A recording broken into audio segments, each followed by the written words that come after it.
ሃይ ጋይስ መተሽብር ልሽልም ነው ገንዘብ በሃያ በዲጂታል መንገድ የሚሰራበት ሊያሳየኝ ዮናስ ሞ በራሱ ዩቲዩብ ቻናል ያዘጋጀው ላይቭ ስትሪም አለ ማለት ነው። ጥር 18 19 እና 20 ከምሽቱ 2 ሰዓት ጀምሮ መጋበዝ ትችላላችሁ። ስለዚህ እኔ ደግሞ መተሽብር የሚሸለመው ይሄ ቪዲዮዬ 10000 እይታ እንዲሁም ላይክ ካገኘ መተሽብር ይሸለማለሁ ማለት ነው።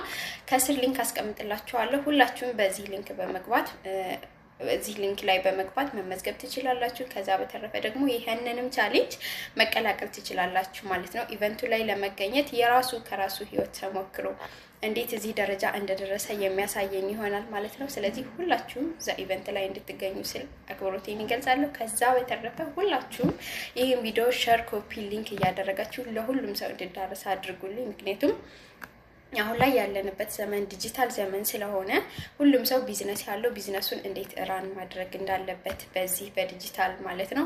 ሌላው ደግሞ ምንም ስራ የሌለው ሰው ወይም በጣም ስትረስፉል ሆኖ ተቀምጦ ያለ ሰው እንዴት በዲጂታል ባለኝ ነገር እንዴት ባለኝ ያለኝን ስልክ ተጠቅሜ እንዴት በዲጂታል ህይወቴን መምራት ይችላል የሚልበትን በደንብ ብሬክ ዳውን አድርጎ ዮናስ ሞ ከራሱ የህይወት ተሞክሮ የሚያሳየን ይሆናል ማለት ነው። ስለዚህ እዛ ኢቨንት ላይ ሁላችሁም እንድትገኙ እንዲሁም ደግሞ ይሄ 100,000 ብር ሽልማት ለመቀላቀል ከስር ያስቀምጥኩላችሁ ሊንክ ሁላችሁም ገብታችሁ ይሄን ቻሌንጅ መቀላቀል ትችላላችሁ ማለት ነው። ወዳችኋለሁ።